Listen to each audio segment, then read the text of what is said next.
let's bring in ABC News investigative reporter Catherine Falders for more on this. Catherine, this filing is asking the court to stop the DOJ's search of the materials seized from Trump's home and instead have a third party review those documents. What's the argument there, and how likely is the judge to comply with that? Well, look, typically this argument for a third party comes pretty soon after something like this would have happened. In this case, the Trump legal team waited 2 weeks here. So in terms of what comes next, the claims that they're making, saying this warrant was overly broad, that they took materials that belonged to former President Trump, DOJ has said in a statement last night that, of course, this was a court-authorized search and that they will be responding in court. Now, this is interesting because the reality is that the Department of Justice doesn't talk about investigations publicly. Of course, that exception was when AG Merrick Garland came out and announced the warrant and said they would be unsealing it. But in this case, it gives DOJ a chance to respond. They've said that they will only speak through court filings, so we could learn more potentially about the investigation, what led up to it, and the potential next steps that DOJ plans to take here. Now, you said it yourself, the DOJ is usually very silent around everything, let alone active investigations. So what does it tell you that they did issue a statement overnight, even just to say we had probable cause for this search, the authority to do it, and we'll be filing a response in court?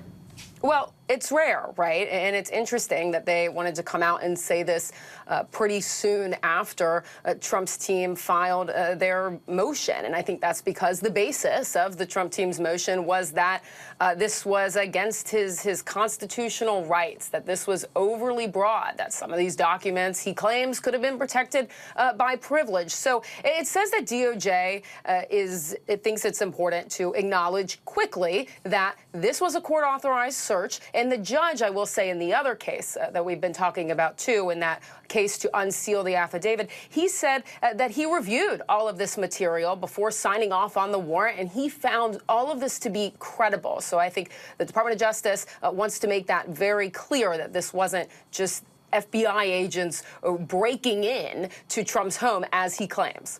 Now, I also want to talk about the affidavit behind the Mar-a-Lago search, because the judge is now saying that the partial redactions could be so extensive that the document ends up being meaningless, and so that he could actually end up keeping the whole thing sealed. Now, that was an argument made by the DOJ in court, and the DOJ has, of course, wanted, the end goal for them is to keep the whole thing sealed. So what's to stop them from redacting everything? And that's the point that they were making, that DOJ said that this document would essentially be meaningless, indicating that perhaps the whole thing would be blacked out, and the portions that wouldn't be blacked out would make no sense in the context of the document. Now, what the judge was saying was that he could ultimately come to that conclusion himself. But the judge in that case was leaving the door open to a variety of things. He said DOJ has met the burden of proof as it relates to keeping the whole thing sealed. However, he could see a circumstance where partial redactions could be released in part of the media's argument. So leaving the door open on all of these fronts, the judge even in court said that there could be a possibility where he himself, the judge, looks at what DOJ submits, and then he could submit his own redactions. And then they could talk behind closed doors. The reality is, while he could ultimately side with DOJ, this will be a long process, Diane. All right, we will keep watching it, Catherine. We appreciate you keeping an eye on it for us, as always.